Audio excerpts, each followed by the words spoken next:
Hey guys, it's Kanoa Igarashi. You guys asked the questions and now I'm here to answer them.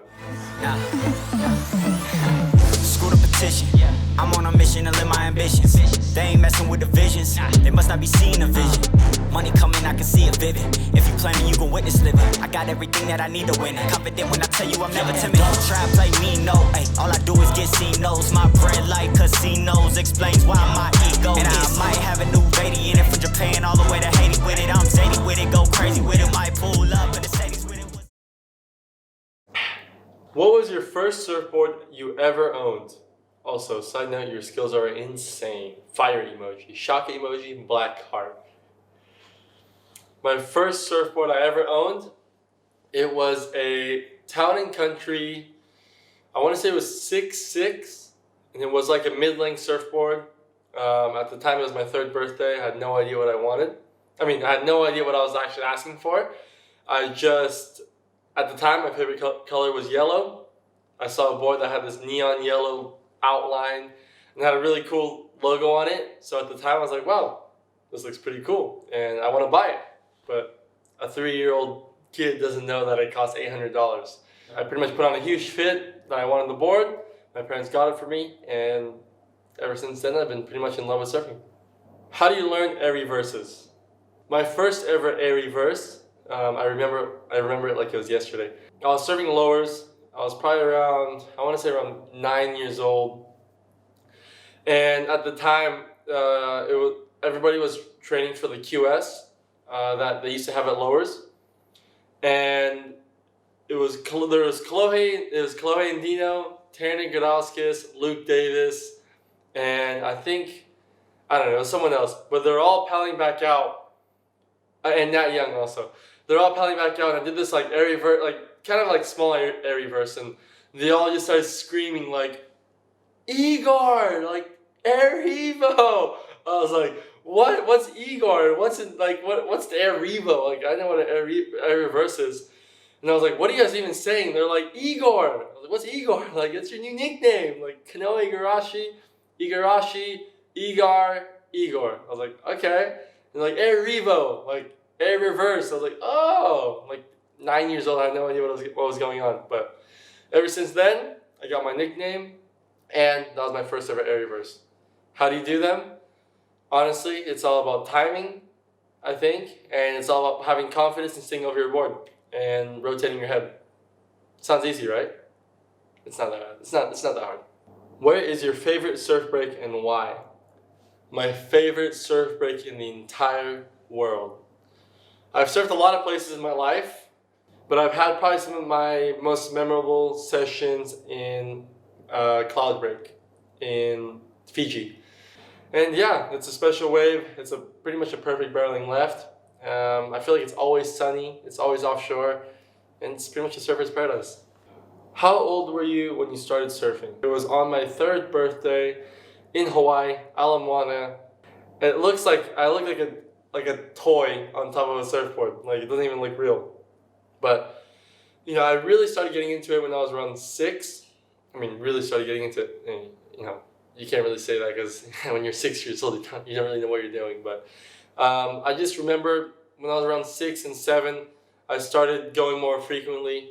My parents moved from LA to Huntington Beach, and that was kind of like that moment of like, okay, instead of going surfing every weekend, we're going surfing every day.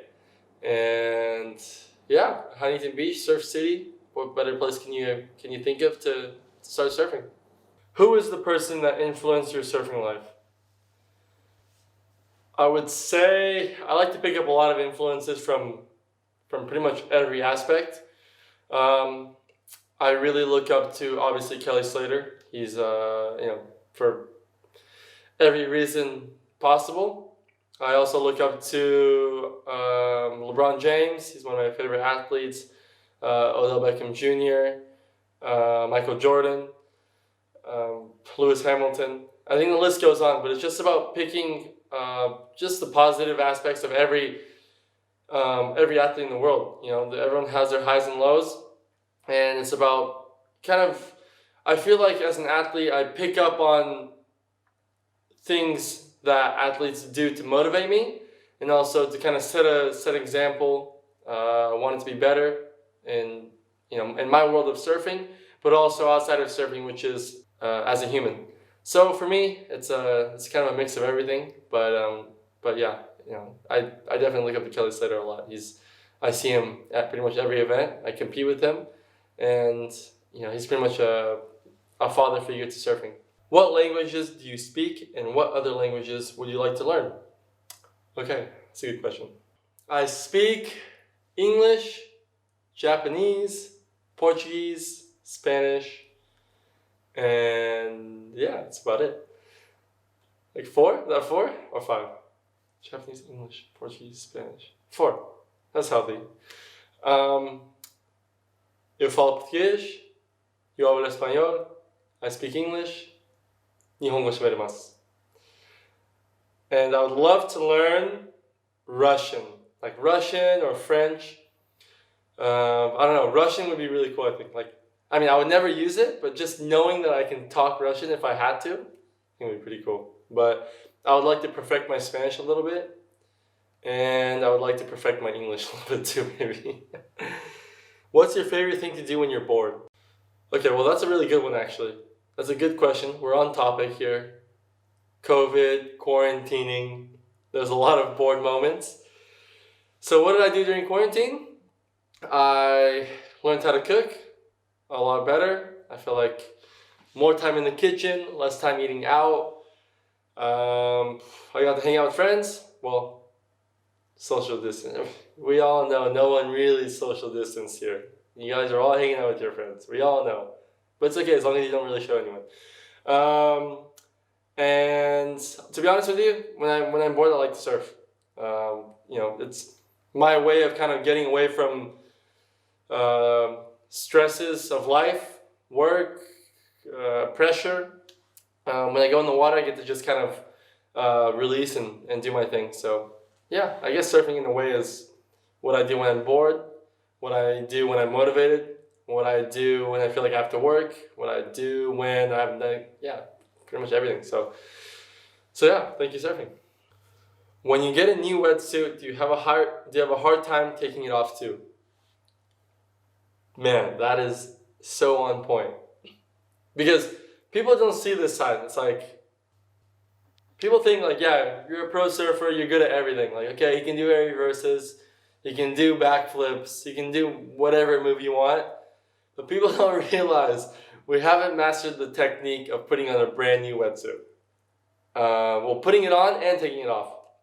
It's like, I don't know, I feel like when you put on a new wetsuit, it's just not like molded yet to your body. So when you're putting it on, I just feel like it's just, it gets stuck all the time. And then when you take it off, it just feels like tight and it's like uncomfortable. So you're not alone there. But a couple techniques that I've learned over the years.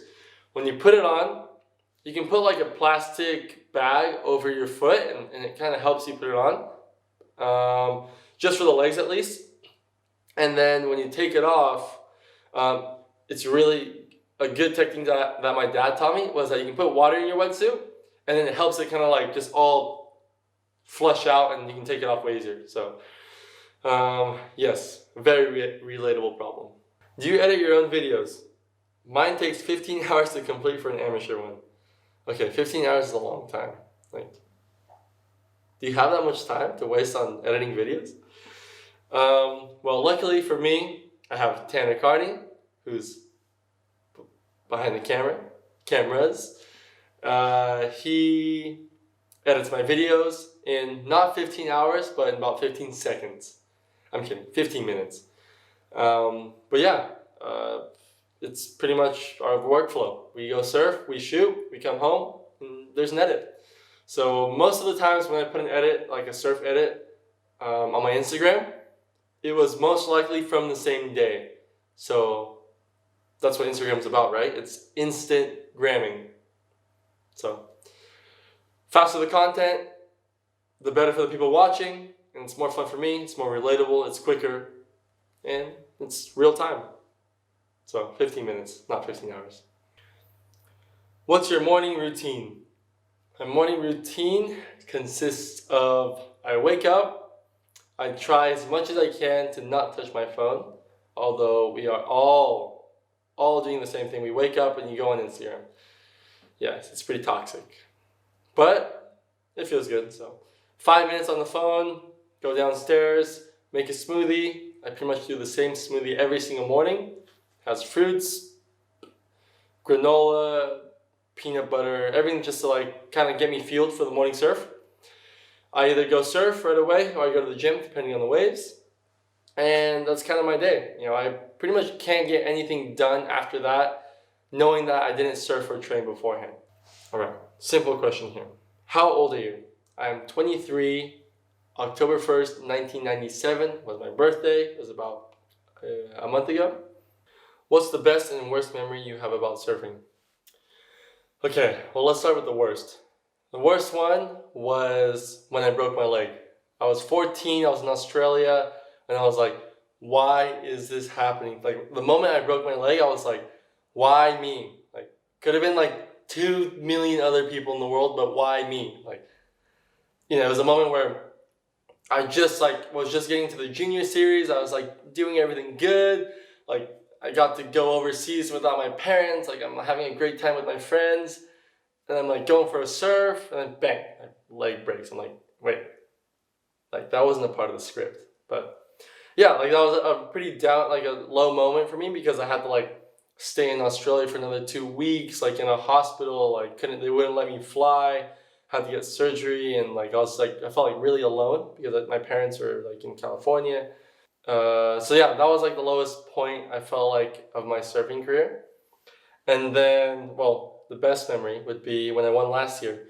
So what's funny is like when I won last year in Bali, I looked back at that moment when I had my broken leg, and I was like, wow, like all that time in between was like, so like it all makes sense. Like when I broke my leg, it was for a reason because I felt like I came out of that stronger than ever, and that led to my first ever win in Bali. So you know, I felt like that high moment traced back from the low moment, and you know, that's what life's about, ups and downs. We're up right now. Pizza or burrito? I'm from California. I'm from Orange County, and we have some of the best burritos in the world, so it's kind of a no-brainer for me. Carne asada burrito, can't go wrong. Extra cilantro. Bang, thanks. Alright, that's it for today. Hope you guys enjoyed the video. Answers for your questions. Subscribe if you guys want to see more videos like this. Let me know what you guys want to see more of, and we'll be tuning back in very shortly. I dip quick, like I'm running from the cops. How I'm different from the dots. They want it on top in the yacht, and back on the low on a cot. You gotta know that I'm a boss. High stakes, all costs.